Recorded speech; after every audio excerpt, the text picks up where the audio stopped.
Bueno, buenas noches, vamos a empezar la clase. Hoy nos corresponde platicar sobre el juicio oral de división de la cosa común, que ya es el último de los juicios orales en particular que trata el código. No sé si hay alguna duda de algún tema anterior antes de que continuemos. ¿Sí? Yo solo regresando un poco a la garantía. Ajá. Según lo que está bien que ustedes explicaban, hay un juez de familia, independientemente de la garantía, tienen que conocer los jueces de familia. Así es Ajá. en cualquier municipio tenemos una familia, independientemente de la garantía, tenemos un juez de familia. Pero aquí en la capital, si es menor a 6 quetzales, y en el caso de expresión especial alimenticia, lo que es un juez de paz. Así es. Y si es mayor a 6 quetzales. Debería conocerlo el juez de familia. Ah, ok. Lo igual lo debería conocer el juez de familia. Sí. Entonces, no es el paz. No va a conocer a los lugares donde no haya toda la familia. Esa es la idea.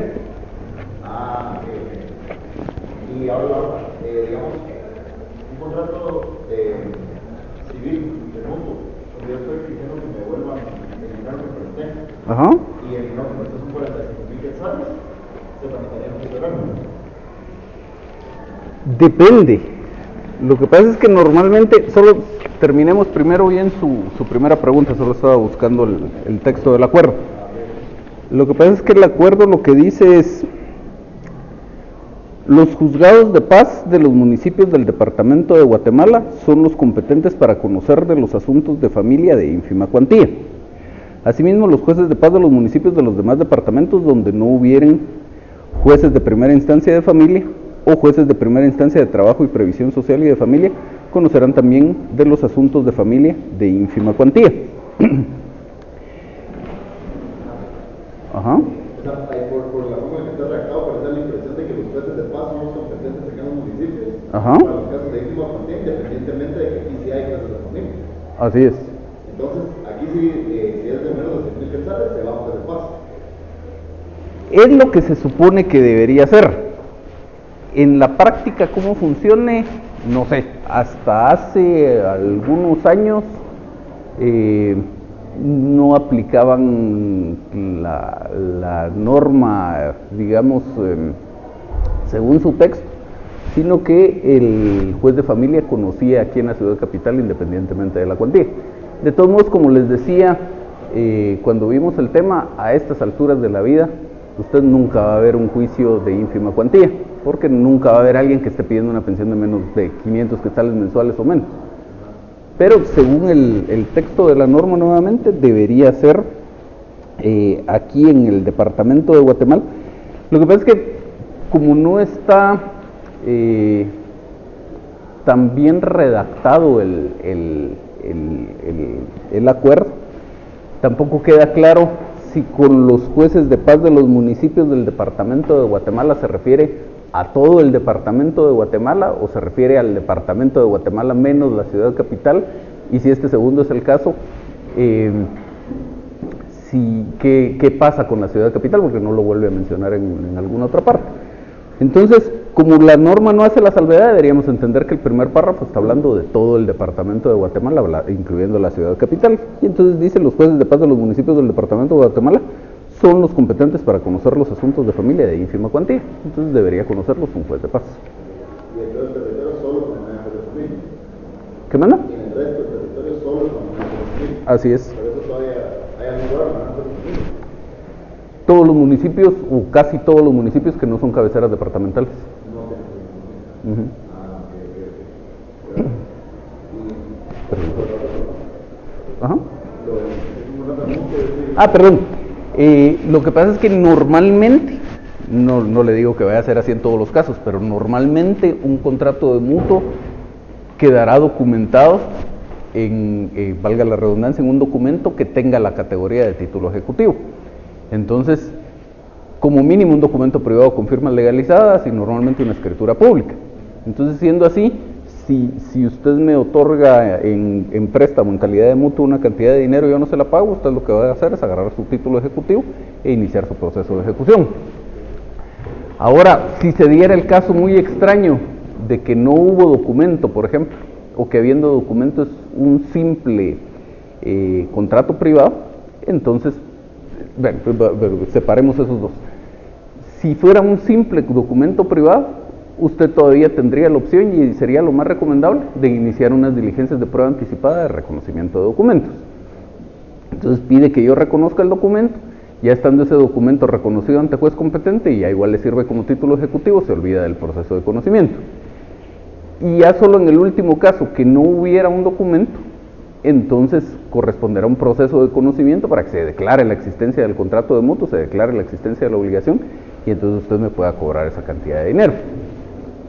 En ese caso, siguiendo su ejemplo, que eran 45,000 quetzales, sí sería un juicio oral.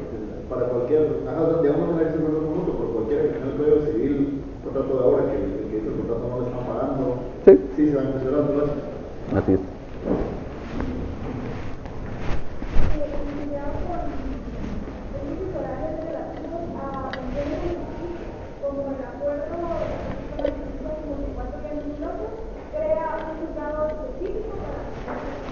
Ajá.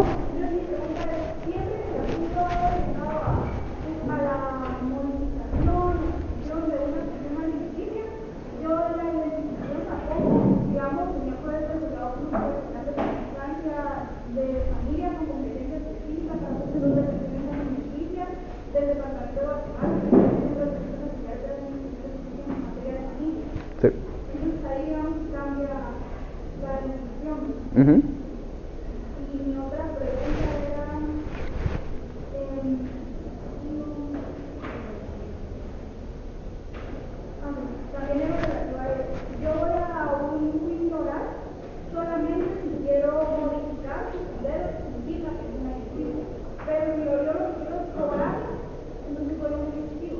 Depende. Vamos a ver. Su pensión alimenticia, empecemos por el principio. La persona que tiene derecho a recibir alimentos, que normalmente será un menor de edad, una persona declarada en estado de interdicción o una esposa, la ley establece otras categorías de personas, pero digamos que estos tres son los más frecuentes, tiene ese derecho sin necesidad de que exista declaración judicial y sin necesidad de que exista un documento específico que así lo establezca. Solo por el hecho del vínculo de parentesco que existe, ya la persona tiene ese derecho. Ahora, la ley en ninguna parte le dice el hijo tiene derecho a X cantidad de dinero al mes. Entonces, para eso se necesita que se determine la pensión alimenticia. Esa determinación de la pensión alimenticia podría ser de muchas formas. Aquí lo que vimos fue el mecanismo cuando, digamos, yo como padre no estoy de acuerdo en prestar una pensión alimenticia o no estoy de acuerdo en firmar algún documento en el cual se establezca cuál va a ser el monto de esa pensión alimenticia, y entonces me tienen que demandar para que el juez diga la pensión alimenticia que le corresponde a este menor de edad es de tanto. Entonces, para esos efectos sirve un juicio oral. Necesitamos un proceso de conocimiento, y el proceso de conocimiento que aplica es el del juicio oral, el específico relativo a la obligación de prestar alimentos. Lo mismo si ya después de que se fijó esa pensión alimenticia, por ejemplo, mi situación económica mejora mucho y entonces van a pedir el aumento de la pensión alimenticia, o mi situación económica desmejora y yo voy a pedir la reducción de la pensión alimenticia, etc. Entonces, en todos esos casos, lo que se sigue es un juicio oral. Ahora, también podría ser que la pensión alimenticia se fije por algún otro mecanismo distinto al juicio oral. Entonces, por ejemplo, yo me pongo de acuerdo con mi esposa y otorgamos una escritura pública cuyo único objeto es determinar el monto de la pensión alimenticia. Se establece que la pensión alimenticia va a estar fijada en tal cantidad de dinero al mes. No necesitamos un juicio oral. Entonces, si yo incumpliera con el pago de esa pensión alimenticia, nos vamos, títulos ejecutivos para efectos de cobrar cantidades de dinero. Usted tiene dos artículos, en el 327 para el juicio ejecutivo, del Código Procesal Civil y Mercantil, y en el 294 para la ejecución en vía de apremio. Entonces, busca usted el testimonio de la escritura pública en el 294, que es supuestamente, no supuestamente, es el proceso más rápido, la ejecución en vía de apremio, no lo va a encontrar. Lo busca en el 327, y ahí está establecido los testimonios de las escrituras públicas para efectos de que sirvan como título ejecutivo para un juicio ejecutivo. Entonces ahí ya existe un título ejecutivo y ya no hay necesidad de seguir un juicio oral. Simplemente si yo incumplo con el pago de esas pensiones alimenticias, con el testimonio de esa escritura pública, me inician un juicio ejecutivo. A no ser que después resulte que esa cantidad de dinero ya no es suficiente para cubrir las pensiones alimenticias y que me quisieran pedir un aumento de la pensión alimenticia, por ejemplo, entonces vamos a un juicio oral de modificación de la pensión alimenticia, de aumento. Pero si lo único que quieren es cobrar, con el testimonio de la escritura pública sería suficiente. Y lo mismo con cualquiera de todos los otros documentos que están ahí establecidos. Entonces, por ejemplo, si hay convenio celebrado en juicio, tenemos un título ejecutivo para una ejecución en la vía de premios. Si hay transacción celebrada en escritura pública, también. Y así vamos con cualquier otro documento privado con firmas legalizadas, pues tenemos título ejecutivo para un juicio ejecutivo, etc. Entonces, a falta de esos, va a haber necesidad de seguir un juicio oral para la fijación de la pensión alimenticia o en su caso para la modificación de esa pensión alimenticia. Ahora, en cualquiera de todos los supuestos, si ya la pensión alimenticia está fijada en un documento que tiene la categoría de título ejecutivo, usted lo que tiene que hacer es establecer para cuál de los dos tipos de ejecución le funciona ese título ejecutivo, si es para un juicio ejecutivo o para una ejecución en vía de premio. Entonces, si usted lo que tuvo que seguir para determinar el monto de la pensión alimenticia fue un juicio oral, entonces el 294 establece dentro de los títulos ejecutivos para una ejecución en vía de premio la sentencia pasada en autoridad de cosa juzgada. Entonces, con la certificación de esa sentencia o dentro del mismo expediente, usted iniciaría una ejecución en vía de premio para cobrar esas pensiones alimenticias.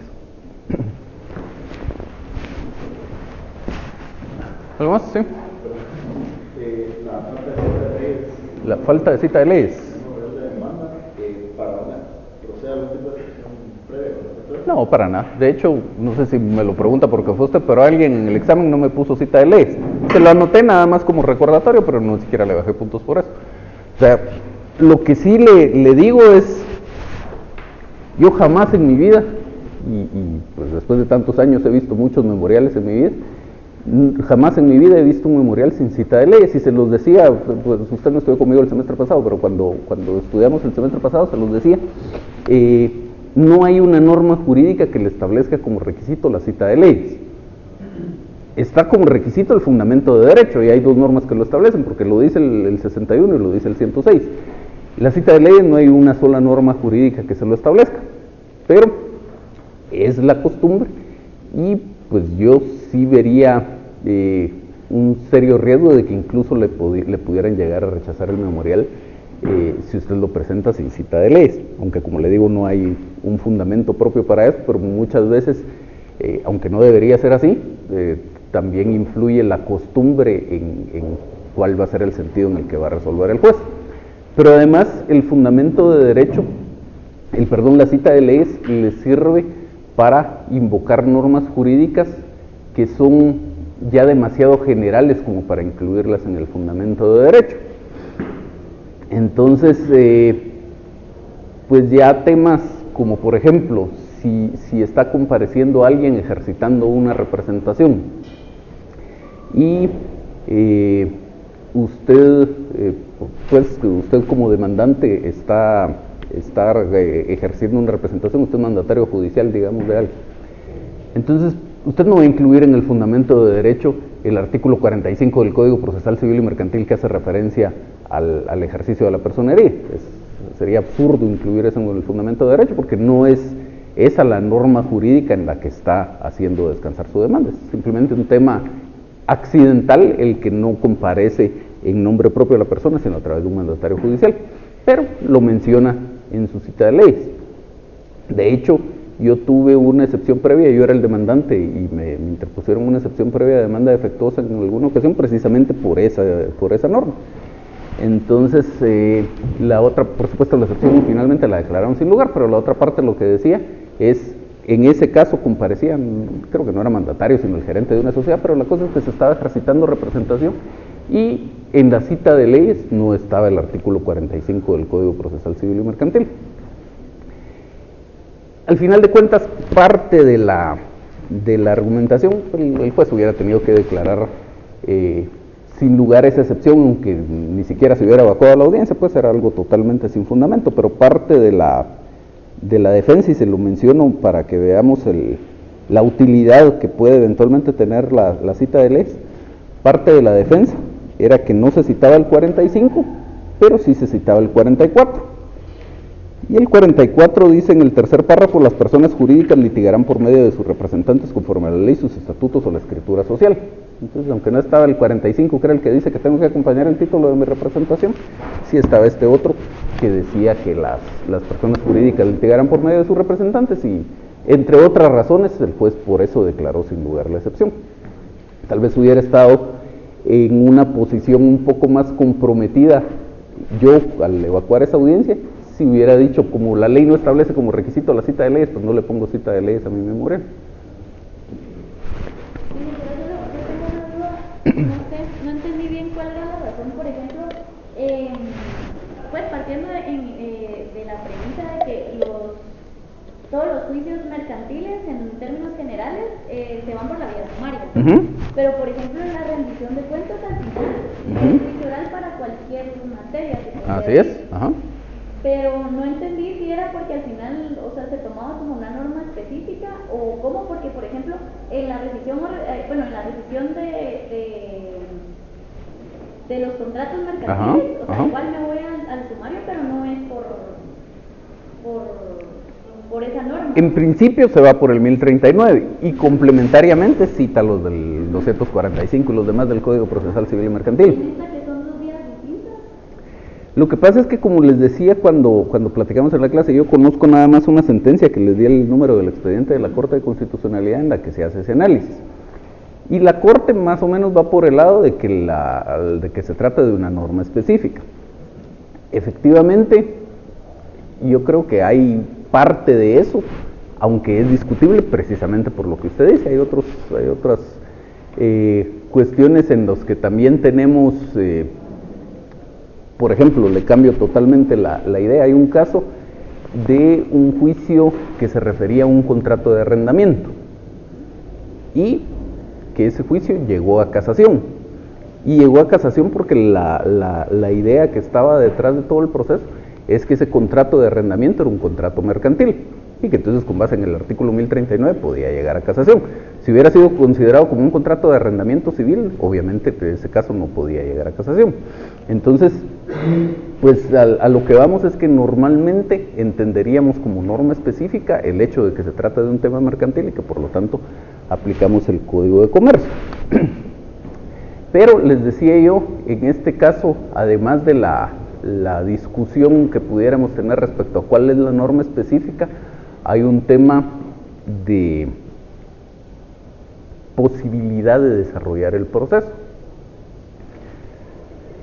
Ahora que ya vimos el procedimiento del juicio oral de rendición de cuentas, tal vez me lo logro transmitir mejor la idea. En el juicio oral de rendición de cuentas, la regulación legal está contenida en 2 artículos nada más. Pero en esos 2 artículos usted tiene las disposiciones que hacen funcional ese proceso. Si esos 2 artículos no existieran, si el código se quedara simplemente en decir se tramitará en juicio oral de rendición de cuentas, como hace por ejemplo cuando dice los asuntos de menor cuantía, que luego no tiene alguna regulación especial, si el código se quedara así, entonces tendríamos que seguir todo un juicio oral para que en sentencia se declarara que yo tengo la obligación de rendir cuentas. Luego usted tendría que ejecutar esa sentencia para que yo le rindiera las cuentas. Y además no existiría algún momento en el cual el juez pudiera establecer si esas cuentas están bien o no y por lo tanto si las aprueba o no. Entonces, esas normas, ese par de artículos son fundamentales. Sin ese par de artículos el proceso no sirve.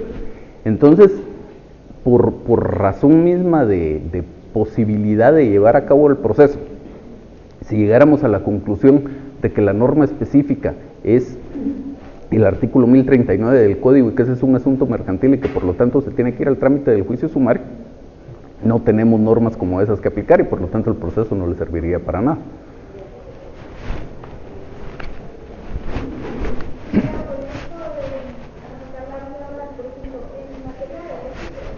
Ajá.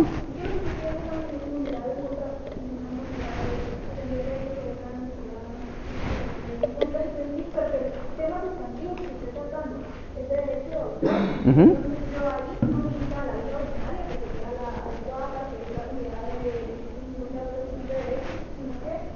Tendría que irme a la vía oral porque me lleva a establecer cualquier derecho que tenga que ver con los derechos del autor. ¿Me lo tendría que llevar a la vía oral? Sí, siempre y cuando, como dice la norma, lo que usted esté haciendo con esa acción que esté promoviendo sea tratar de proteger alguno de los derechos establecidos en esta ley, en ese caso el derecho de autor, que era más o menos lo que planteaba alguno de los grupos en su solución del caso. El grupo lo que decía es, este contrato es nulo, el verdadero titular del derecho debería ser yo, y entonces este contrato donde se transmitieron esos derechos de autor es nulo. Y entonces ahí lo que estaba haciendo en general con toda su demanda era tratando de proteger su derecho de autor. Es decir, no se trataba de una nulidad por el simple hecho de la nulidad o de una nulidad para tratar de proteger algún derecho que no fuera el derecho de autor.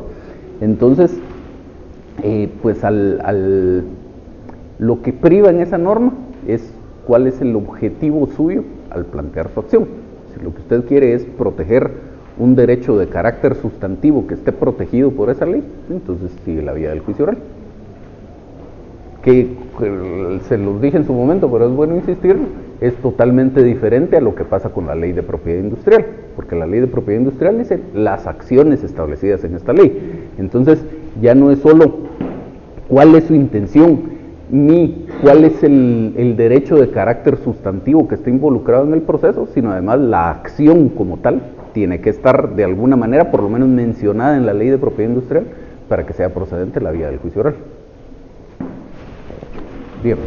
Respecto a la fuente de personalidad, que el análisis que se tiene que hacer ahí, si fuera cierto lo que dice la clase de demanda, ¿quién tiene derecho a mandar y quién tiene el derecho a ser mandado? La carga de soportar la demanda, sí. Pero esa primera parte está bien, si fuera cierto lo que dice la clase Sí, de demanda. ajá.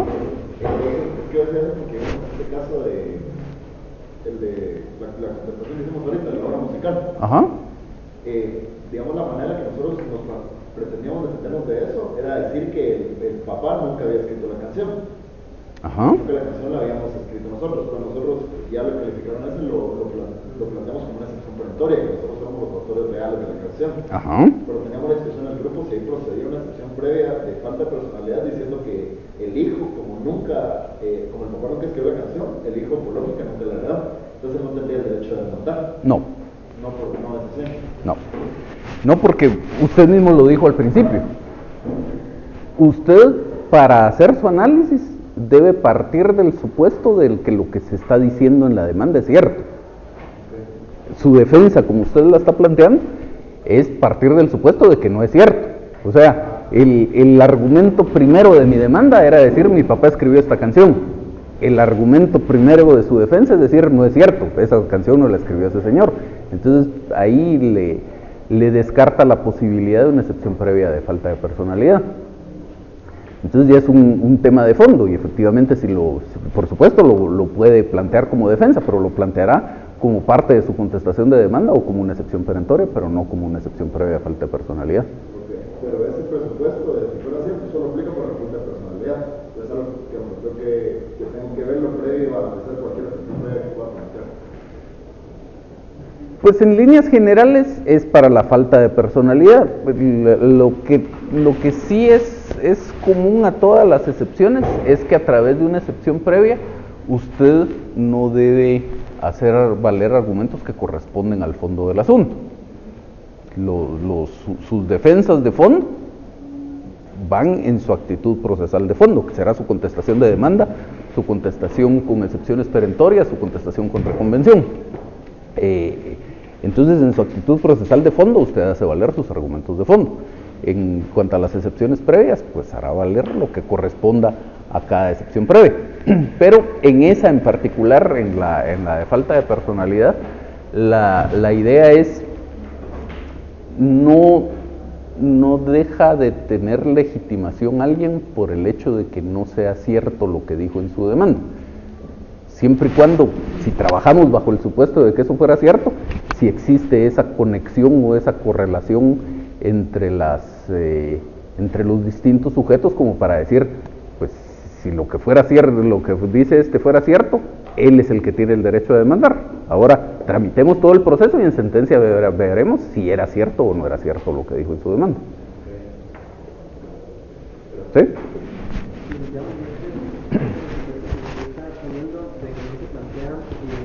Ningún argumento de fuerza en las situaciones, eso es a excepción de las mixtas, es decir, la causalidad, protección, transacción y cosas. Que en realidad no son argumentos de fondo propiamente, sino que son argumentos que tienen efectos en cuanto al fondo del asunto, que es distinto.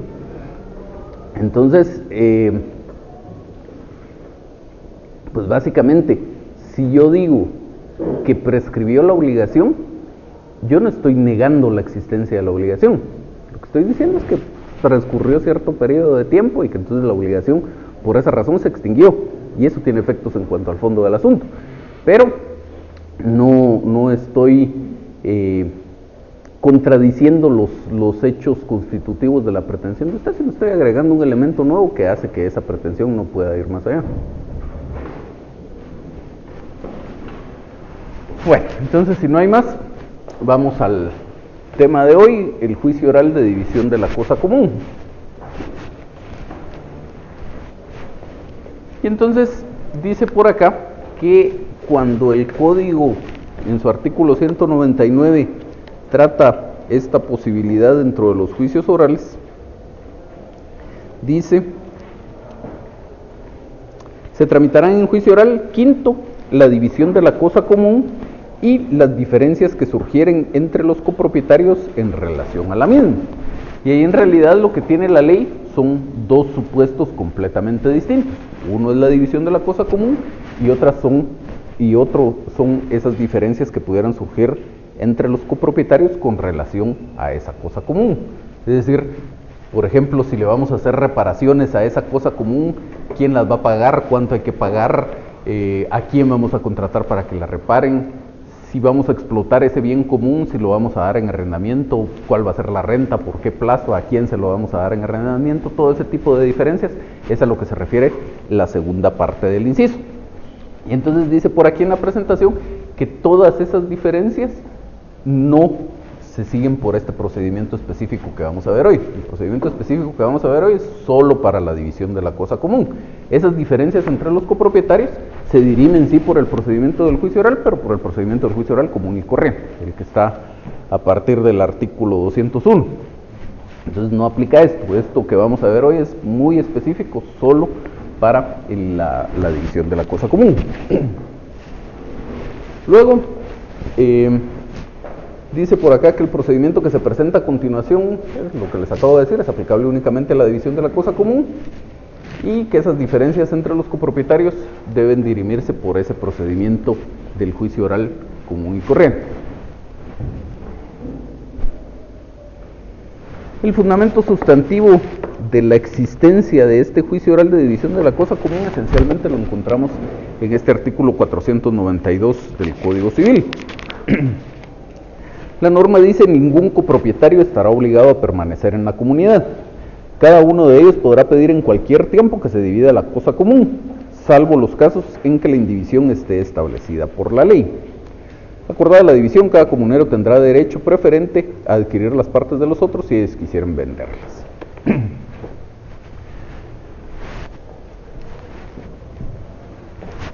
Entonces, para la existencia de este proceso, hay que tener en cuenta, en principio, esta norma que dice que nadie está obligado a permanecer en una copropiedad y que cada uno de ellos puede pedir que se divida la cosa común. Y entonces, en cuanto a la cosa común, podrían surgir por lo menos un par de situaciones. Pudiera ser que todos los copropietarios estemos de acuerdo en dividir esa cosa común. Es decir, somos 3 copropietarios, yo tomo la iniciativa y le propongo a los otros 2 que ya no quiero mantener la copropiedad, que quiero que dividamos esa cosa común, y si todos estamos de acuerdo, pues no se trata más que de otorgar una escritura pública. Supongamos que el bien admitiera cómoda división, es decir, lo podemos partir en varios segmentos y cada uno de ellos es aprovechable de manera individual. Entonces, pues no más que otorguemos una escritura pública, que sean las desmembraciones y que en la misma escritura pública se le adjudique su porción individual a cada uno de ellos y se acabó. Ahí terminó la copropiedad.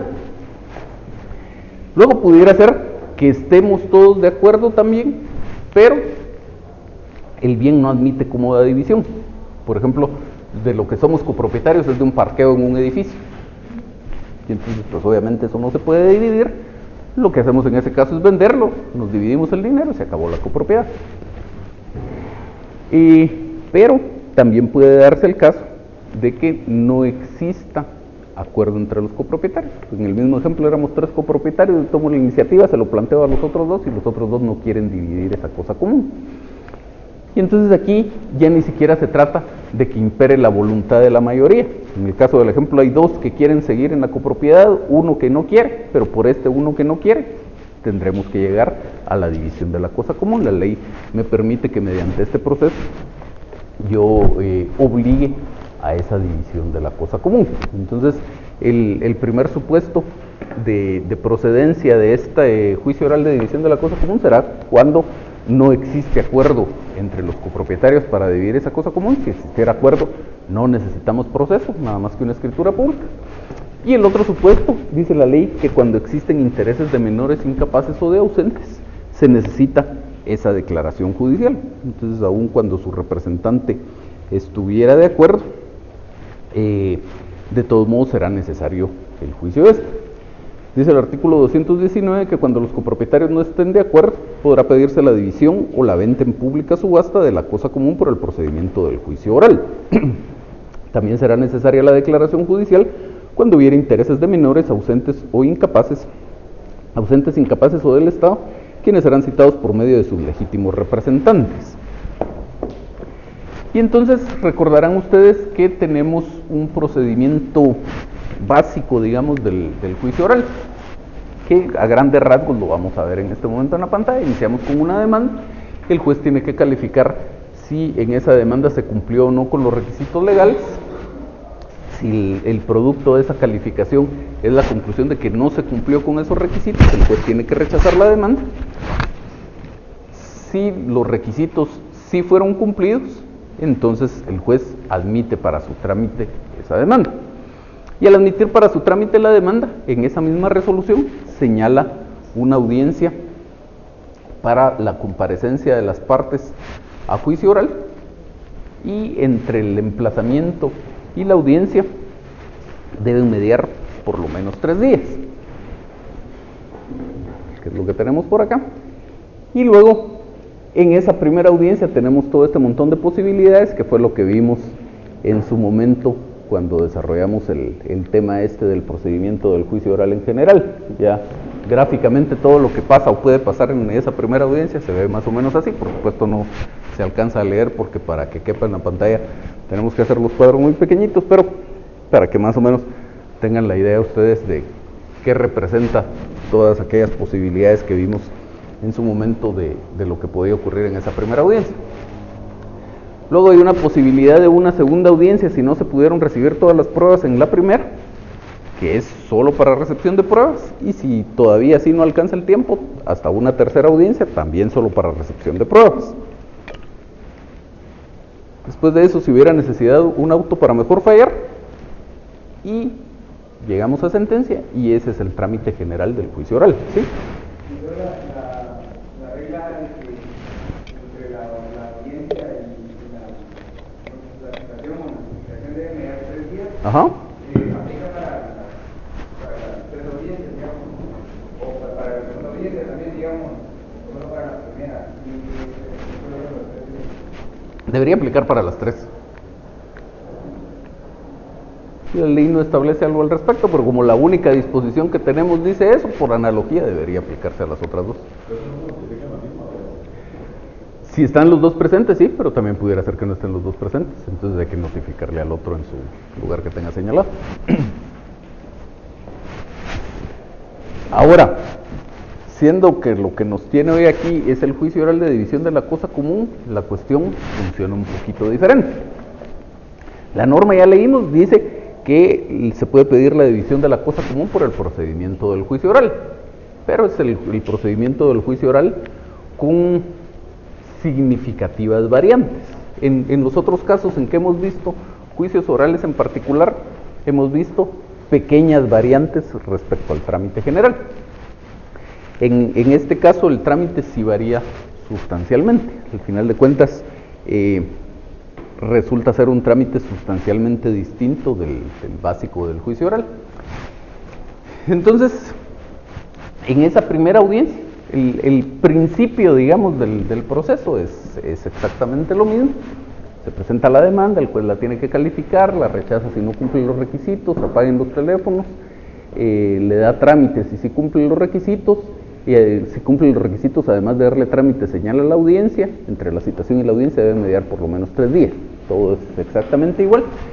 Llegada a la primera audiencia, lo que pasa en cualquier juicio oral es que el juez verifica la comparecencia de las partes. Igual aquí, el juez verifica la comparecencia de las partes. Lo siguiente es la posibilidad de una conciliación. Dice la ley que en la primera audiencia, al iniciarse la diligencia, el juez procurará avenir a las partes proponiéndoles fórmulas de conciliación. Lo mismo aquí, el juez procura avenir a las partes, porque trata de que lleguen a algún acuerdo, y pues en cualquier caso, si llegaran a un acuerdo sobre todos los puntos sobre los que versa el proceso, hasta ahí terminaría el asunto. Preguntamos aquí si hay conciliación sobre el fondo del asunto. Si la respuesta es sí, fin, si hay acuerdo sobre todos los puntos del proceso. Si la respuesta es no, entonces, solo regresemos aquí un segundito. Si la respuesta es no, en un juicio oral común y corriente, lo que debería pasar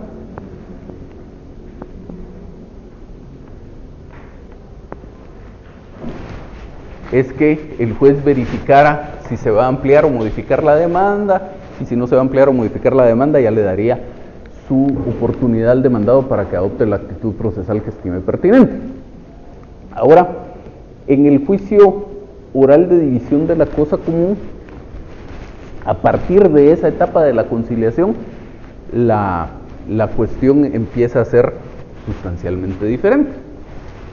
Aquí la idea, al final de cuentas, es dividir esa cosa común, porque la ley específicamente dice, leímos al principio en el Código Civil, nadie está obligado a permanecer en la indivisión, solo cuando la ley lo establezca expresamente. Creo que el único caso en el que la ley establece la indivisión es en cuanto a los elementos comunes en la propiedad horizontal, y la ley también permite que celebremos los copropietarios un pacto de mantener la indivisión por un plazo determinado.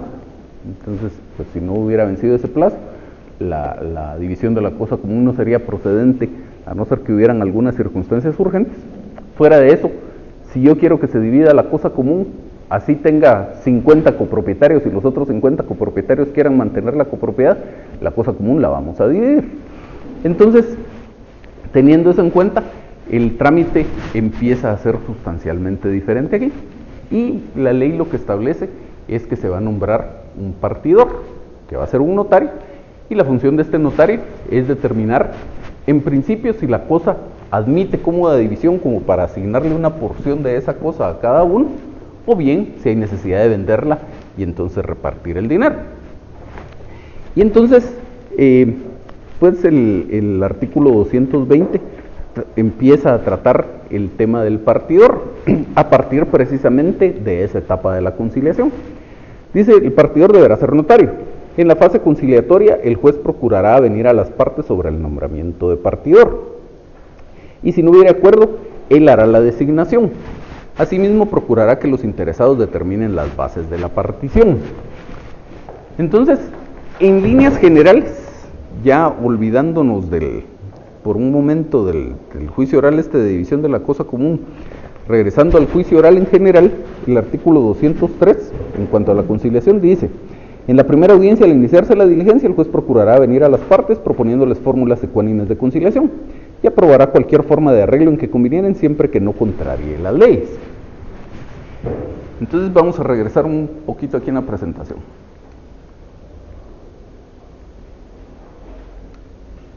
Cuando llegamos aquí a esta etapa de la conciliación, parte de la función del juez y parte de las posibilidades es que las partes se pusieran de acuerdo en dividir esa cosa común o en disponer su venta. Y entonces ya no es necesario que exista un partidor y que el partidor presente su proyecto de partición y todo lo que vamos a ver a continuación. Simplemente lo que las partes hayan pactado, se otorga una escritura pública y se acabó.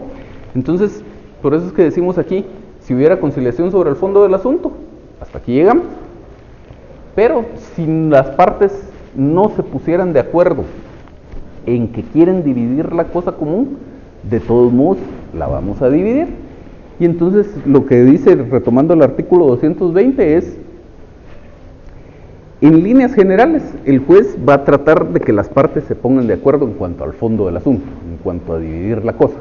Si no se ponen de acuerdo en eso, entonces vamos a nombrar, o el juez va a nombrar un partidor, y el siguiente intento de conciliación que va a hacer el juez es en que las partes se pongan de acuerdo en cuanto a quién va a ser el partidor. Entonces, por eso dice acá, en la fase conciliatoria el juez procurará venir a las partes sobre el nombramiento de partidor. Entonces, si las partes no nos pusimos de acuerdo en que queríamos dividir la cosa o cómo la queríamos dividir, pero todos conocemos aquí a la licenciada y es una notaria muy capaz y muy honorable, y entonces reconociendo esto decimos, bueno, que la licenciada sea la partidora, entonces el juez la nombra a ella como partidora. Si no nos ponemos de acuerdo y yo propongo como partidora a Juan y la otra parte propone como partidora a Pedro, entonces el juez es el que va a nombrar al partidor, a quien él quiere, que podría ser uno de estos dos que estamos proponiendo, o más probablemente, para que sea algo imparcial, nombrará a cualquier otro que a él se le ocurra. Pero el hecho es que de esa fase de la conciliación, sea como sea, salimos con un partidor nombrado. Entonces dice, si no hubiera acuerdo, él hará la designación, asimismo procurará que los interesados determinen las bases de la partición. Entonces, sea como sea, de esa fase de conciliación, salimos con un partidor nombrado. Y de ahí en adelante, a lo que se dedican estos artículos siguientes, estos que regulan en específico el juicio oral de la división de la cosa común, es a cómo va el notario a formular ese proyecto de partición y cómo se va a discutir el proyecto de partición. Ya no regresa a tratar los temas que se tratan en el juicio oral común y corriente, en el sentido de qué oportunidad de defensa va a tener el demandado, cuál va a ser su actitud procesal, la recepción de las pruebas, etcétera, etcétera. ¿Digo? Entonces, por ejemplo, ¿esto sería una petición de trámite o va implícito en la conciliación? Porque generalmente siempre se pone como que se nombra al depositario, que se nombra al interventor, pero aquí sería, por ejemplo, que se avenga las partes de nombrar un partidor, si no... Que se haga la designación de oficio, sí, hay que pedirlo. Y también de que se procure las bases de la partición, también. Eso en realidad no es tan relevante por lo que vamos a ver a continuación. Entonces, pero lo que sí hay que pedir es que se trate de avenir a las partes sobre el nombramiento de partidor y que si no hay acuerdo, el juez lo designe. Entonces, si hubiera acuerdo sobre el nombramiento del partidor, se nombra a quien indiquen las partes.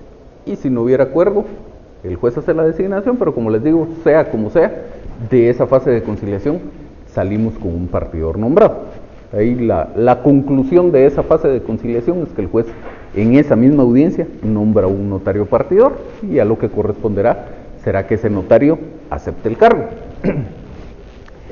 Entonces sigue diciendo el 220, previa aceptación y discernimiento del cargo al partidor nombrado, el juez le fijará término para que presente su proyecto de partición o manifieste al tribunal la imposibilidad de llevarlo a cabo, que en realidad está más redactada la norma, porque dice que el partidor manifieste al tribunal la imposibilidad de llevar a cabo el proyecto de partición.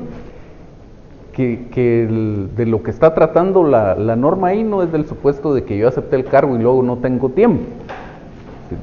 La idea es, si yo acepté el cargo es porque sí tengo las posibilidades, el tiempo y demás para dedicarme a formular ese proyecto de partición. En realidad lo que quiso tratar la norma aquí es que ese bien pudiera ser que admita cómoda división, y entonces el proyecto de partición tendrá que versar sobre cómo lo vamos a dividir, o pudiera ser que no admita cómoda división y que el partidor lo que le diga al juez es que lo que hay que hacer es venderlo en pública subasta. En cualquiera de esos dos casos, en realidad lo que le presenta el partidor al juez es un proyecto de partición, no es que le manifieste una imposibilidad de llevarlo a cabo. Entonces el partidor acepta el cargo, y si lo acepta, el juez se lo discierne. Y el juez le fija un plazo para que presente ese proyecto de partición, que lo dice este mismo segundo párrafo que acabamos de leer. El juez le fijará término para que presente su proyecto de partición, que dependerá de la complejidad del tema, de la extensión del terreno, etcétera, algo que el juez estime más o menos razonable, lo que el juez quiera, lo que el juez se le ocurre, lo que el juez estime apropiado para el caso, le fijará al notario para que presente ese proyecto de partición.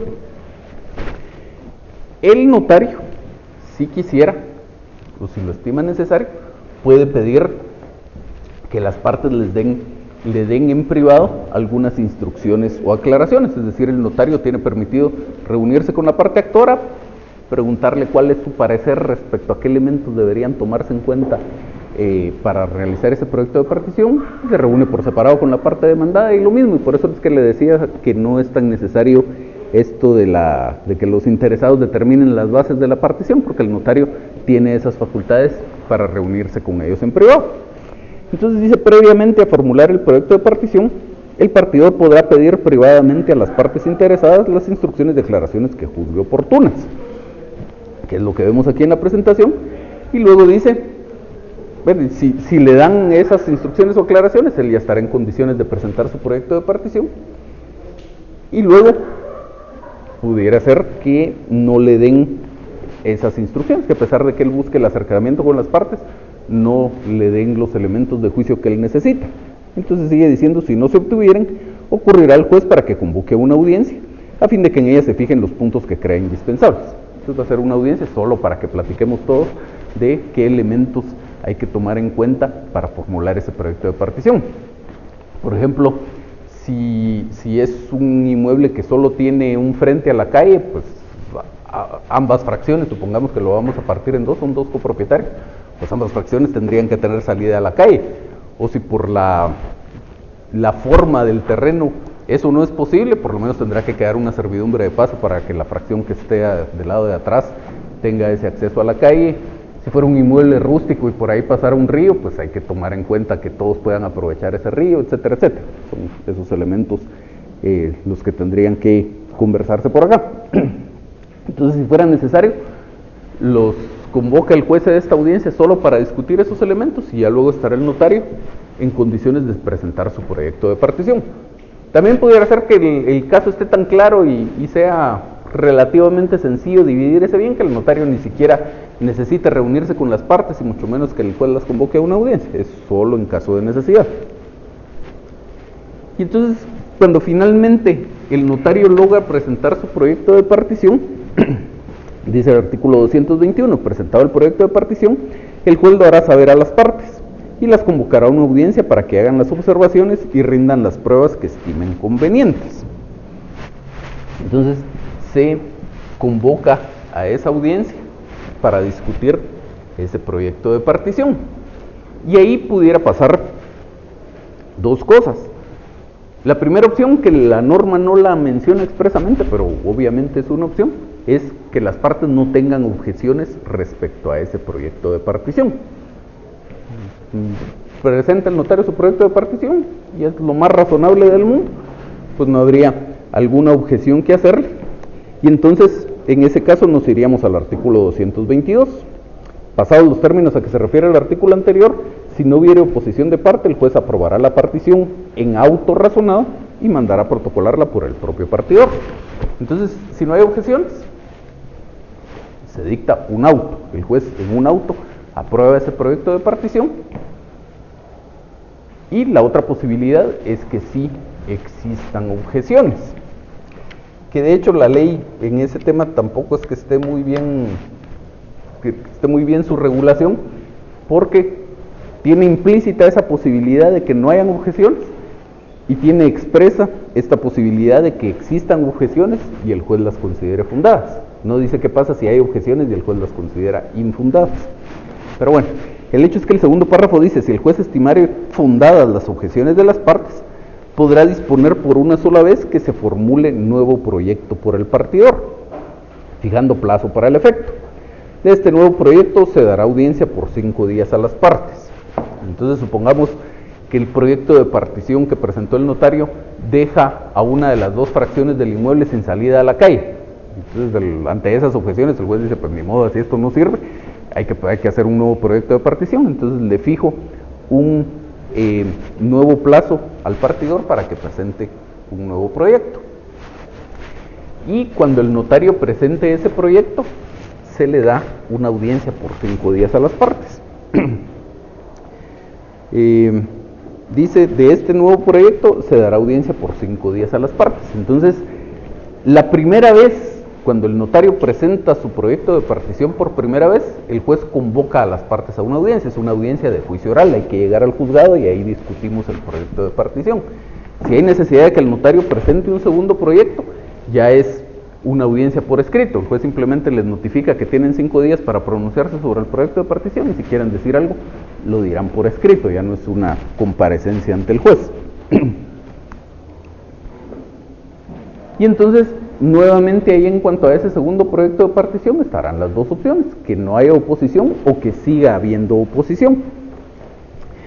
Entonces, si no hubiera oposición, volvemos a lo mismo: aprobación mediante auto. 222, pasados los términos a que se refiere el artículo anterior, si no hubiera oposición de parte, el juez aprobará la partición en auto razonado y mandará protocolarla por el propio partidor.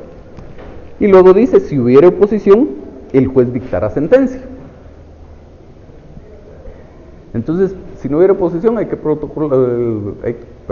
se dicta el auto, el juez ordena la protocolación y hay que inscribir esto en el registro de la propiedad, que normalmente estaremos hablando de bienes inmuebles. Y si hubiera oposición, lo que se dicta es una sentencia. Y entonces dice que en esta sentencia declarará el juez, según los casos, la aprobación del proyecto, su modificación con determinación concreta de los puntos que sean objeto de la misma, o bien la procedencia de la venta de la cosa en pública subasta. Entonces, una particularidad que tiene este juicio oral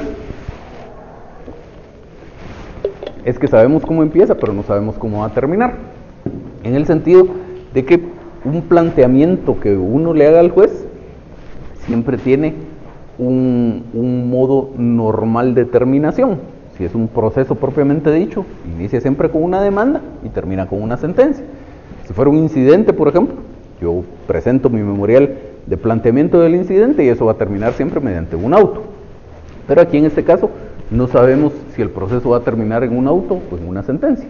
Eso dependerá de si las partes están de acuerdo o no con el proyecto de partición que se presente, y esto a su vez dependerá de cómo sea ese proyecto de partición que va a presentar el notario, lo cual obviamente no se sabe al principio y por lo tanto tendremos esa incertidumbre. Eso nos hace formular de una manera especial la petición de fondo en esta demanda. Dígame.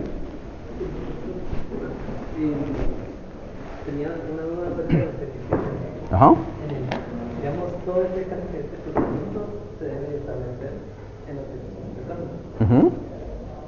Al momento en que, o sea, hay que ponerle una petición al momento en que hubiese nuevo proyecto, que se dicte el auto que el derecho corresponde. Lo que pasa es que usted no sabe si va a ser un... Vamos a ver, veamos.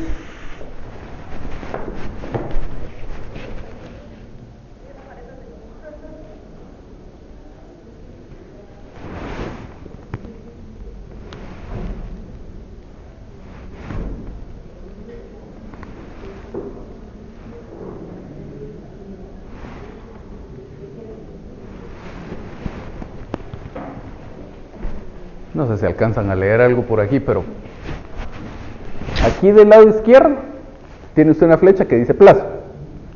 Y ahí está la presentación del proyecto de partición. Entonces, en esa primera ocasión, puede ser que hayan objeciones o puede ser que no las haya. Si no hay objeciones, dice ahí el cuadrito que tenemos arriba, nos señala una flecha directa hasta un auto. Se aprueba esto mediante un auto. En esa primera ocasión también, si hay objeciones, lo que corresponde es que el juez le ordene al partidor que formule un nuevo proyecto de partición, que es lo que tenemos aquí más o menos en medio, donde hay otra flechita que dice plazo. Ese plazo es para la presentación de un nuevo proyecto de partición. Ahora, con respecto a este nuevo proyecto de partición, otra vez están las mismas dos opciones: que no hay objeciones, se aprueba esto mediante un auto, o que sí hay objeciones. Entonces no nos podemos quedar para eterna memoria en un nuevo proyecto de partición y nuevo proyecto de partición. Entonces solo hay hasta dos proyectos de partición. Si estuvieran de acuerdo con el primero, ahí nos quedamos, un auto y se acabó. Si no están de acuerdo con el primero, hay que presentar un segundo proyecto de partición. Y en cuanto a ese segundo proyecto de partición, si ahora sí están de acuerdo las partes, un auto. Y si no están de acuerdo, una sentencia. Entonces, no sé si por ahí va su pregunta, pero les decía yo, esa incertidumbre de entrada en que no sé si esto finalmente se va a resolver mediante un auto o mediante una sentencia, hace que yo tenga que formular mi petición de fondo de manera distinta. Entonces, yo no puedo formular la petición como se hace en todas las demás demandas, que pido que oportunamente se dicte la sentencia que en derecho corresponde, porque ni siquiera sé si esto se va a resolver mediante una sentencia. Tampoco le puedo pedir al juez que apruebe el proyecto de partición, porque a lo mejor el que va a estar en desacuerdo con el proyecto de partición soy yo, y lo que quiero es que el juez lo modifique. Entonces, pues es no tan poco concreta como la haríamos en un juicio oral de rendición de cuentas, pero sí planteándole las posibilidades al juez. Entonces, más o menos lo que le tendríamos que decir es que llegado el momento procesal oportuno se dicte la resolución, no la sentencia, porque no sabemos si va a ser auto o sentencia, que se dicte la resolución que en derecho corresponde, declarando: A, si no hubiera oposición, se apruebe el proyecto de partición mediante un auto y se mande protocolar. B, si hubiera oposición, se dicte sentencia, en la cual, según el caso, se apruebe lo que dice la ley, se apruebe el proyecto de partición, se modifique o se ordene la venta de la cosa en pública subasta. Y que si hubiera oposición de la otra parte, se le condene al pago de costas, y ahí tiene su petición de fondo. ¿Michelle? Entonces, por ejemplo, en este proceso no existe la segunda, tercera audiencia. Ya vamos a llegar a eso. Entonces, aparte. Entonces, yo quería preguntarle de las peticiones de fondo, que entonces ahí sí tendría que poner como el parrafito de introducción de que si hubiere o no hubiere. Bueno, si hubiera tal cosa y si no hubiera tal cosa. Y si no hubiera, entonces se resuelva lo que corresponde, ¿verdad? Pero no sé si entendí bien o no, pero la protocolización de esa resolución, no, del auto, perdón. Eso se tiene que inscribir en el registro de la propiedad. Sí. O se tiene que hacer aparte, como mandar a hacer aparte en una escritura. Lo que pasa es que usted en la... Vamos a ver, el juez dicta su auto o su sentencia con respecto al proyecto de partición. Entonces el juez manda a protocolar el proyecto de partición, y también tendrá que incluirse ahí el auto que apruebe el proyecto de partición, o bien la sentencia en que se apruebe o se modifique ese proyecto de partición.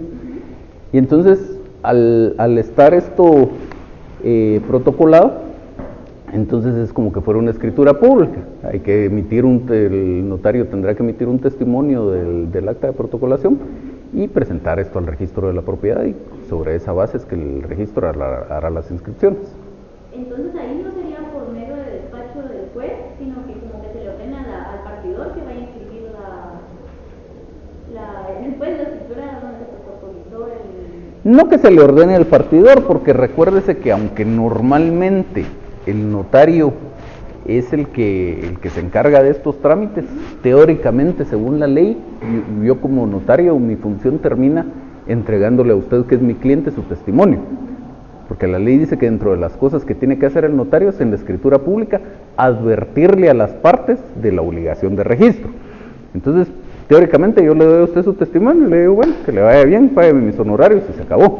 Pero normalmente el notario es el que se encarga de esos temas. Entonces, igual aquí, como trasfondo de todo esto, si yo acepté el cargo de notario partidor, seguramente es o porque soy muy amigo de los copropietarios y estoy dispuesto a hacer el trabajo aunque no me paguen, o porque ya me puse de acuerdo con uno de ellos y digamos que usted era la interesada en la partición.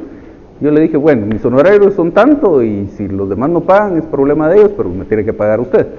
Entonces dentro de eso ya le estaré cobrando también los trámites que tengo que hacer en el registro de la propiedad para inscribir el testimonio. Pero respondiendo a su pregunta, no es un despacho, es un testimonio que... Solo que se mande a protocolar el... Con respecto a la oposición fundada. Con fundada se refiere a que lo que sea que la oposición que tenga que presentar al proyecto tiene que ser algo que explícitamente diga en ley a lo que ellos tienen derecho.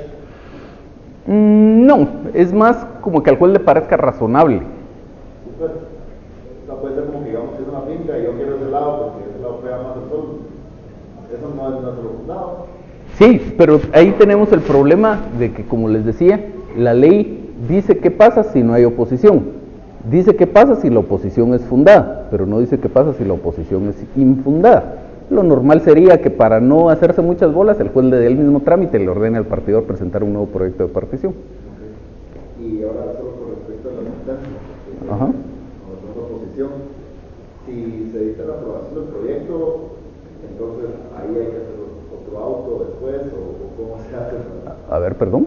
Que dice que si hubiera oposición, el juez dictará sentencia, declarando son los casos la aprobación del proyecto, su modificación, o la determinación de los puntos que se han afectado a la misma.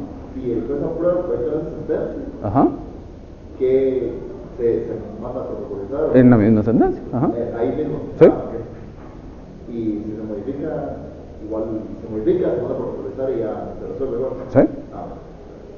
Señorita, ahorita voy con... ¿Ya? ¿Ahora sí? Cuando no hay, digamos, ninguno de los dos abogados propone un notario o los dos proponen y el juez quiere designar uno imparcialmente, tiene un listado de notarios o a quién designa, digamos, cómo se basa, porque si el notario no quiere aceptar... Lo que al juez se le ocurra. El único caso en el que yo conocí, digamos, las interioridades de esto, porque trabajaba en tribunales y las partes no se pusieron de acuerdo en cuanto al nombramiento del partidor, el juez conoció a un notario que pues estaba dispuesto a aceptar el trabajo y a él lo nombró y él hizo el trabajo. Pues básicamente eso, es como cuando en el dictamen de expertos la ley ordena que el juez nombre un experto de parte del juez. ¿Quién es? Pues ahí verá el juez cómo se las arregle. Y más o menos lo mismo aquí, el juez designará a cualquiera. Que igual pudiera ser, supongamos que en el caso este que le cuento al notario no le hubiera interesado, pues simplemente no llega a aceptar el cargo y habrá que convocar a una nueva audiencia para designar a alguien más. El requerimiento sí es solo llega el notario y con el notificador y solo es así, o tiene que ser también, tiene que estar presente las partes en el requerimiento. No, las partes no. Teóricamente está presente el juez, en la práctica normalmente no, pero en el acta se hace comparecer al juez, al secretario y al notario. Entonces, en el acta esta lo que se hace constar es que el juez le hace saber al notario el cargo, el notario manifiesta su aceptación y entonces el juez le discierne el cargo, que es como para decirle, le confirmo su nombramiento como partidor. ¿Usted quería decirlo o no?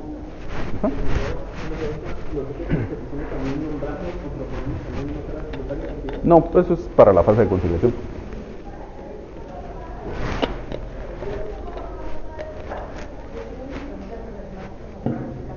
Ajá.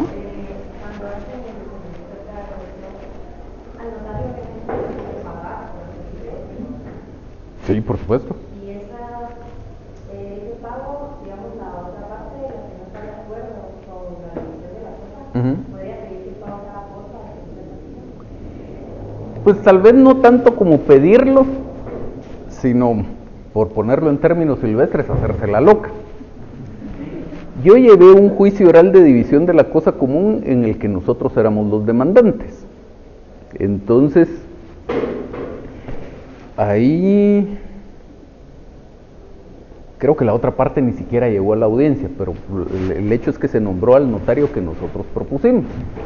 Y con este notario ya la parte actora se había puesto de acuerdo en cuanto a cuáles iban a ser sus honorarios, y la parte actora le pagó la totalidad de los honorarios. Ya ni siquiera buscamos alguna liquidación de costas ni nada por el estilo para que la parte demandada pagara su parte de los honorarios.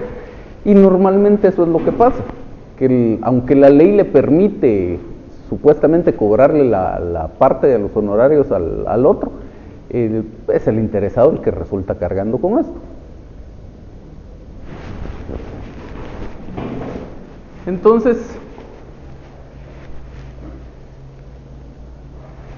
luego de la sentencia, la posibilidad de recursos, que será apelación, y también la posibilidad de una aclaración o de una ampliación, y vendrá lo mismo, la protocolación, la inscripción en registro, y se acabó. Y la otra posibilidad es que el bien no admita cómoda división y entonces haya que venderlo en pública subasta. Vamos a terminar de ver un par de artículos entonces.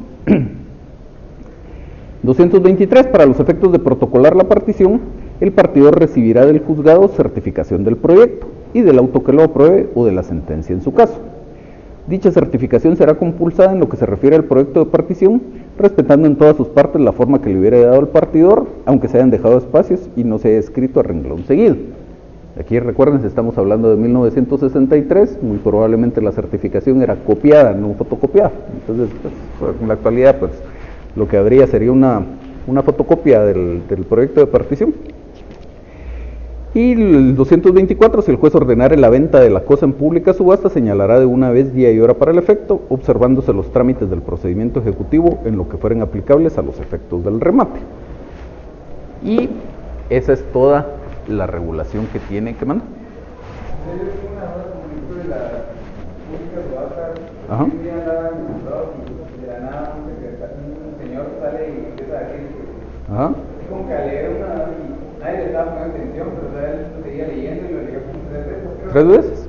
Entonces, ¿eso es la pública subasta o se publica? Eso es parte del procedimiento de pública subasta. Eso que usted dice son los pregones del remate.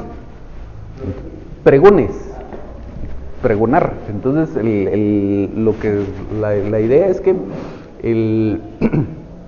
incluso la ley usa el término el pregonero del juzgado, como que si hubiera alguien en el juzgado que se dedique a eso, que no es así.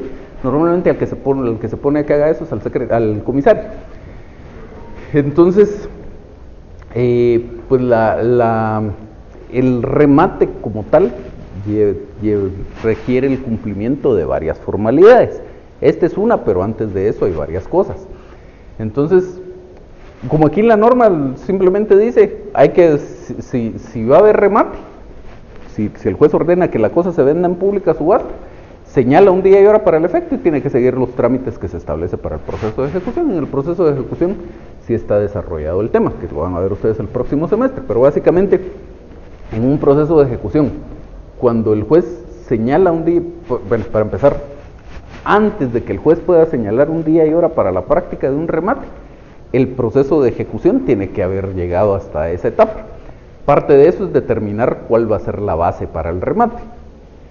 Entonces, supóngase, si esto viene de un contrato, normalmente se acostumbra en el mismo contrato indicar cuál va a ser la base para el remate. Si esto no viniera de un contrato o en el contrato no se hubiera indicado, dice la ley que si se trata de un bien inmueble, se puede fijar como base para el remate el monto de la deuda o el monto en que esté establecido para el pago del impuesto territorial, dice la ley, el impuesto único sobre inmuebles. Si fuera un bien que no sea inmueble, hay que hacer una tasación del bien, hay que contratar un valuador para que el valuador establezca el monto del bien. Bueno, entonces, cuando ya tenemos fijada la base para el remate, el juez señala un día y hora para la práctica del remate. La ley establece un cierto periodo, entre 15 y 30 días, para que se lleve a cabo ese remate. Y entonces hay que hacer unas publicaciones en el diario oficial y en otro de los de mayor circulación en el país. Para esos efectos le tienen que hacer a usted un edicto. Entonces en el edicto se hace constar pues cuándo va a ser el remate, de qué bien se trata, los principales datos de sus inscripciones registrales. Ese edicto hay que fijarlo en los estrados del juzgado. si el bien está ubicado en una población distinta, hay que fijarlo en el juzgado de paz donde está ubicado el bien, y además hay que hacer estas publicaciones. Antes de que se lleve a cabo el remate, usted tiene que presentarle al juez un memorial en donde acompaña las publicaciones de los periódicos para verificar que se cumplió ese requisito. Hay que ver que le razonen el edicto del juzgado que se fijó en los estrados del juzgado, en donde el secretario hace constar que estuvo fijado en los estrados del juzgado por el plazo de ley. Si el bien estaba en otro municipio, hay que ir a ese juzgado, pedir lo mismo que el secretario se lo razone, y llevarlo al juzgado donde se va a llevar a cabo el remate. Y entonces, cumplido todo esto, empieza la audiencia del remate. Y el juez, igual como en cualquier audiencia, hace constar la comparecencia de las partes, quién está presente, quién no. Y si están presente por lo menos la parte ejecutante, entonces se lleva a cabo el remate, y parte del procedimiento de remate en sí mismo es lo que usted vio en esa ocasión.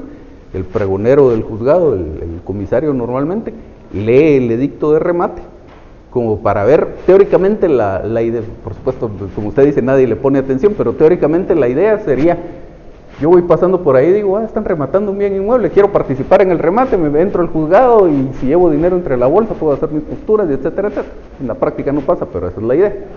Y entonces ya se desarrolla el remate, habrá que ver, hay varias posibilidades ahí. Pudiera ser que existan 2 o más postores. Si hay 2 o más postores, pues lo que tienen que ir haciendo es pujando, es decir, haciendo sus posturas y elevándolas. Entonces, si la base del remate son 50,000 quetzales, pues el primero dirá: yo ofrezco la base. Luego el otro dirá: pues yo ofrezco 55, el otro ofrece 60, hasta que ninguno ofrece más. Luego hay ciertas personas que tienen derecho de tanteo, es decir, que se les adjudique a ellos a pesar de que exista un postor. Si no hay postores, el ejecutante puede pedir que se le adjudique a él en pago el bien. Pudiera ser que ni al ejecutante le interese, entonces no se adjudica el bien y hay que señalar una nueva audiencia del remate por el 70% del valor. Y básicamente esa es la idea del remate.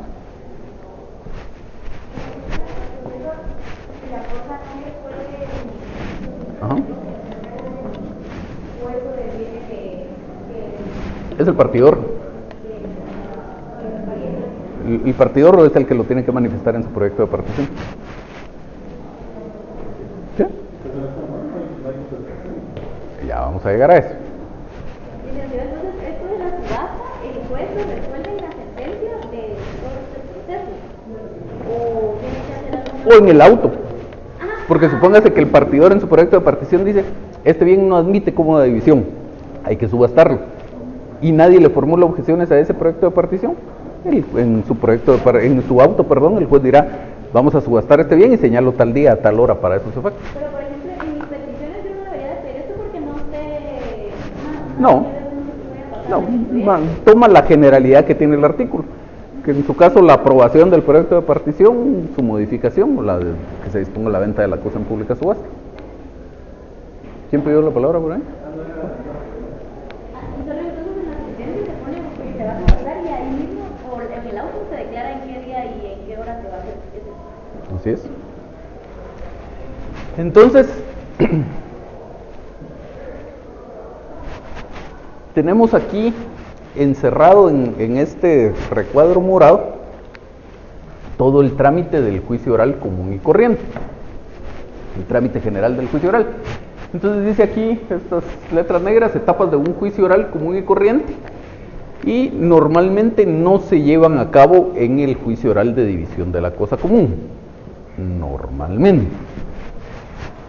Luego aquí abajo tenemos en este recuadro anaranjado que dice: elaboración, presentación y discusión del proyecto de partición.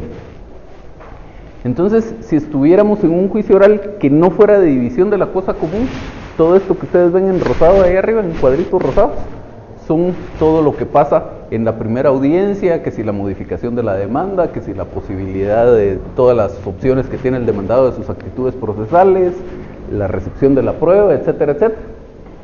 Entre corchetes celestes, aquí tienen un corchete celeste, allá tienen otro, tenemos todo lo que pasa en la primera audiencia, y a la derecha de eso está la posibilidad de la segunda audiencia, la tercera audiencia, la sentencia. ¿Sí? Entonces, todo esto del recuadro morado es lo que pasa en un juicio oral común y corriente.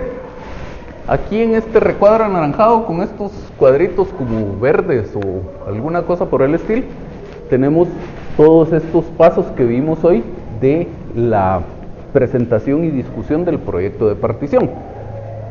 Que se nombre el partidor, que el partidor se le fije, acepte el cargo, que se le fije un plazo para presentar su proyecto, que lo presente, que se convoque una audiencia para discutirlo, que si no hay objeciones se apruebe un auto, que si hay objeciones se le ordene presentar un nuevo proyecto de partición, que se le dé audiencia por 5 días a las partes de ese proyecto de partición, y entonces pues ya el juez decidirá si hay objeciones en una sentencia y si no hay objeciones en un auto, que es lo que va a pasar con todo esto. Entonces, si ustedes ven aquí de un cuadrito rosado, el primer cuadrito rosado que tenemos a la izquierda, viene una línea recta aquí abajo a un cuadrito gris del juicio oral de división de la cosa común.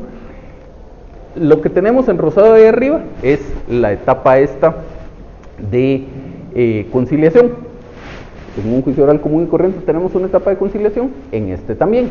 Lo único es que, como vimos, en de esa etapa de conciliación salimos con un partidor nombrado. Si las partes se pusieron de acuerdo, magnífico, va a ser ese el partidor nombrado. Si no se pusieron de acuerdo, el juez hace la designación, pero el hecho es que de esa etapa de conciliación salimos con un partidor nombrado. Y entonces la ley, su regulación, la dedica a solo desarrollar el tema de la presentación y discusión de ese proyecto de partición. ¿Usted quería decir algo? Sí, ahora sí, cuando se aviene a las partes de la conciliación, de una vez, ese cuadrito era del partido. Así es. Entonces, lo normal es que estas etapas no se lleven a cabo. Eso es lo normal. De todos modos, la ley, si ustedes ven como cuestión de principio, dice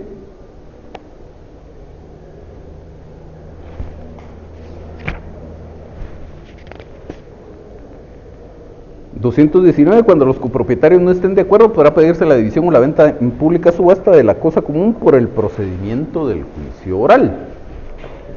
Entonces, eso quiere decir que si yo, por ejemplo, quisiera interponer excepciones previas o me quiero oponer a todo este proceso porque resulta que hay un pacto de indivisión y todavía no ha vencido el plazo de ese pacto de indivisión, o se trata de una indivisión establecida por la ley o lo que fuera, tendría que avisarle al juez que quiero presentar una oposición, como para que el juez me dé la oportunidad y que se lleven a cabo estas otras etapas que normalmente se omiten en este juicio oral. Entonces, este cuadrito amarillo que les acaba de aparecer aquí dice que si es necesario, se pueden llevar a cabo paralelamente. Es decir, si yo me quiero oponer a la demanda, no al proyecto de partición, sino a la demanda, considero que hay un pacto de indivisión vigente, que por lo tanto no procedería esta demanda, de todos modos se va a formular un proyecto de partición y etcétera, y eso lo vamos a discutir con estos cuadritos verdes. Pero paralelamente yo puedo presentar un memorial de contestación de demanda o contestación de demanda con excepciones previas, etcétera, lo común y corriente que sería de un juicio oral, por aquellos cuadritos rosados que vemos arriba, y entonces ambas cosas se podrían llevar a cabo simultáneamente para que en una sola sentencia el juez decidiera si declara con lugar o sin lugar la demanda, y si la declara con lugar se aprueba el proyecto de partición o qué es lo que pasa con ese proyecto de partición. Eso es lo que deberíamos entender de la ley. Ahora, existe un par de sentencias de la Corte de Constitucionalidad, ese par de casos que ustedes ven por ahí, en el que en ambos casos la parte demandada le presentó al juez un memorial de contestación de demanda e interposición de excepciones. Y en esos dos casos, perdón, yo he visto algunos otros casos en los que la parte demandada se opone y el juez le da trámite a la oposición y no hay algún problema. En estos dos casos en particular, la parte demandada se opuso a la demanda, presentó una contestación de demanda e interposición de excepciones, y el juez no le dio trámite. bajo el argumento de que su defensa solo la podía ejercer mediante estos mecanismos que vivimos hoy de discusión del proyecto de partición. Entonces, finalmente, impugnación tras impugnación, el caso llegó en amparo a la Corte de Constitucionalidad, y en estas dos sentencias, la Corte de Constitucionalidad dijo que la resolución del juez había sido correcta. Dijo la Corte que la ley establece los mecanismos específicos por los cuales yo me puedo defender en un juicio oral de división de la cosa común. Yo no comparto lo que la Corte sostuvo en estas sentencias, porque una cosa es que yo me quiera defender del proyecto de partición como tal, para lo cual la ley tiene establecidos estos mecanismos, y otra cosa es que me quiera defender de la demanda. Por ejemplo, en uno de esos casos se interponía una excepción previa de falta de personalidad. ¿Cómo puedo discutir la falta de personalidad en todo este tema del proyecto de partición? No puedo, tengo que presentar una contestación de demanda, y en esa contestación de demanda mi excepción previa como en cualquier otro juicio oral. Y como les insisto, la ley no dice que no se apliquen esos trámites, por el contrario, expresamente dice: podrá pedirse la división o la venta en pública subasta de la cosa común por el procedimiento del juicio oral, que tenga sus especialidades y que normalmente no se lleven a cabo esas etapas porque nos dedicamos a discutir el proyecto de partición, de acuerdo, pero que no se puedan llevar a cabo, yo por lo menos no lo comparto, pero ahí les dejo el dato de este par de sentencias de la Corte.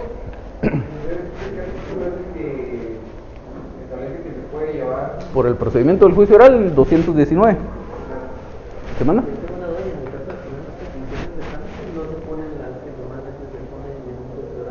Sí, sí. O sea, aunque yo solo quiera el proyecto, igual tienen que hacer de cuenta de que él puede contestar. Así es, así es. Pero esa resolución sería dentro de este trámite de conciliación de la solución del proyecto. No dentro del trámite de conciliación, sino ya como una etapa siguiente a la conciliación, como en cualquier otro juicio oral, que usted pasa la etapa de conciliación y luego vendrá la posibilidad de que la parte demandada adopte su actitud procesal que corresponde. Pero entonces, en la primera audiencia,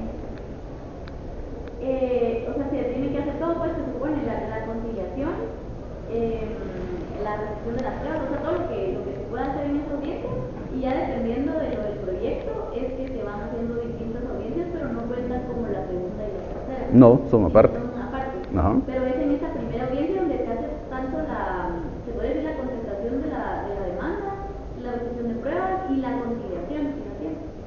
Es que la conciliación, recuérdese que es lo primero en el juicio oral. Ajá. Entonces, en cualquier juicio oral, la primera etapa de la audiencia es la conciliación. Entonces, de esa etapa de conciliación tenemos que salir con un partidor nombrado, sí o sí. Entonces decíamos, lo normal es que ya de ahí en adelante nos dediquemos solo a discutir el proyecto de partición.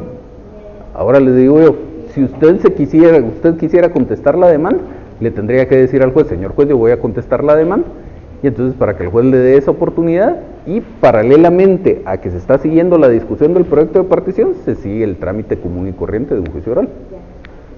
Pero digamos, fuera de cuestiones precisamente de personalidad, de decisiones, pero realmente si la persona tiene la legitimación para pedir la partición o no, ¿qué más puede contestar eso? Porque, o sea, digamos, un juez, miren, no se cumplió el plazo. Le cambio el ejemplo. Le cambio el ejemplo. Usted me demanda a mí, ¿sí? Lo que usted quiera, la demanda que usted quiera. Olvídese del juicio oral de división de la cosa común, cualquier demanda que usted quiera, puede ser un ordinario, un sumario, un oral, lo que usted quiera. Y usted tiene razón. Yo no tengo un solo argumento de defensa que yo pueda hacer valer ahí. ¿Sí? ¿Eso quiere decir que el juez no me va a dar mis 9 días de emplazamiento si esto fuera un juicio ordinario? No, me tiene que dar mi oportunidad. Entonces, lo mismo aquí. Para mí es una total violación al derecho de defensa. Si el tribunal le dice a usted aquí no puede contestar la demanda o no puede interponer excepciones previas. Que tenga o no tenga razón, pues ya será otro tema y tendrá que soportar las costas si resulta que no tenía razón. Pero tiene que darle esa oportunidad. Entonces, digamos que alguna defensa con la que usted tenga razón como cuestión de fondo, pues solo existirían 2 posibilidades: si la indivisión está establecida por la ley o si hay un pacto de indivisión vigente, y se acabó. Pero Para empezar, no sabemos, hasta que no tenga usted la oportunidad de contestar la demanda, no sabemos si hay alguna de esas circunstancias. Y en todo caso, no se le puede limitar a usted su posibilidad de defensa. Sí, pero digamos en estos segundos, que realmente lo único controvertido que puede acá, si procede la división o no, o sea, no es nada más que pueda discutir de eso. ¿Sí?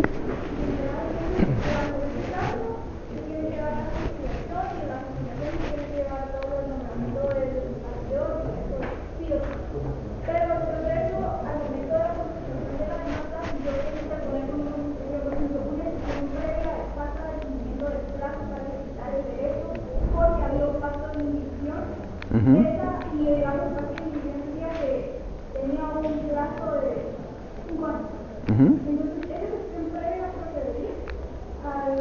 Yo más lo presentaría como una excepción perentoria, porque no es que su derecho de pedir la indivisión nazca, por ejemplo, después de 2 años de ser copropietarios. Su derecho de pedir la indivisión nace desde el momento mismo que nace la copropiedad. Ahora, existe, en el caso particular, existe algo que evita esa posibilidad de pedir la división, que es la existencia de este pacto de indivisión, pero yo lo plantearía como una excepción perentoria. Y entonces, solo para terminar, esto que vemos por acá, todo este procedimiento no aplica cuando se trata de la división de la herencia. Como producto de un proceso sucesorio, más adelante en el curso vamos a platicar del proceso sucesorio, como producto del proceso sucesorio, la idea es que los bienes que eran del difunto tengan un nuevo propietario, que son los herederos o los legatarios. Y entonces pudiera ser, por ejemplo, que este difunto dispuso de sus bienes en legados, y entonces tenía 3 hijos y tenía 3 bienes inmuebles, y lo que hizo fue decir: para Juanito esta casa, para Pedrito esta casa y para Madita esta otra casa. Entonces ahí no va a existir copropiedad, cada uno va a ser dueño exclusivo de su bien inmueble, se acabó. Pero también hay otras par de posibilidades ahí. Siempre en el supuesto de que hubo testamento, pudiera ser que él haya designado en su testamento como herederos a más de uno respecto a un bien inmueble. A lo mejor, teniendo los mismos 3 hijos, solo tenía un bien inmueble e instituyó a sus 3 hijos como herederos por partes iguales de ese bien inmueble. También pudiera ser que no hubiera tenido testamento, fue un proceso intestado, y entonces ahí lo que pasa es que los herederos son copropietarios de una porción, de una proporción de la masa hereditaria. Entonces, en todos esos casos, como producto del proceso sucesorio, resulta una copropiedad. Los herederos somos copropietarios de estos bienes. Y si ya no queremos seguir siendo copropietarios de esos bienes, podemos pedir la repartición de esos bienes.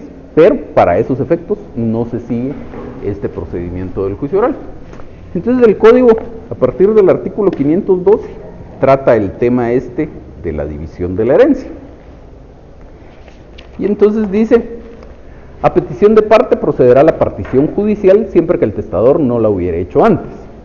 Para su trámite se estará lo dispuesto por los artículos 220, 221, 222, 223 y 224 en lo que fuere aplicable. Estos son todos los artículos que regulan el juicio oral de división de la cosa común, menos el 219. Y el 219 es el que regula la tramitación de esto a través del juicio oral. Y entonces, ¿eso qué quiere decir? La ley tampoco le establece un procedimiento específico al juez. Entonces, el juez tiene que ingeniárselas para, a través de un procedimiento escrito que el mismo juez más o menos se tiene que ir inventando, hacer aplicación de todos estos artículos en cuanto a que haya un proyecto de partición y que las partes tengan la oportunidad de pronunciarse respecto a ese proyecto, etcétera. Pero el tema es que no se tramita a través de un juicio oral. Entonces, el juicio oral de división de la cosa común no se puede plantear si somos copropietarios porque fuimos declarados herederos de una persona. Si ese fuera el caso, seguiremos estas disposiciones en cuanto a la partición de la herencia, no el de la división de la cosa común. ¿Dudas? ¿Sí? ¿Sería una especie de ordinario o algo así? No, No porque no es un tema donde haya oposición ni nada por el estilo, sino simplemente es que el juez, mediante un procedimiento escrito, que sería la gran variante, que no es un juicio oral y por lo tanto no lo va a desarrollar mediante audiencias, que mediante un procedimiento escrito el juez le vaya dando audiencia a las partes para ir cumpliendo con todas estas etapas de que hay un partidor, el partidor presente su proyecto y las partes se puedan pronunciar respecto a ese proyecto. ¿Más dudas? ¿No? Bueno, me entregan sus trabajos y los veo en la próxima clase.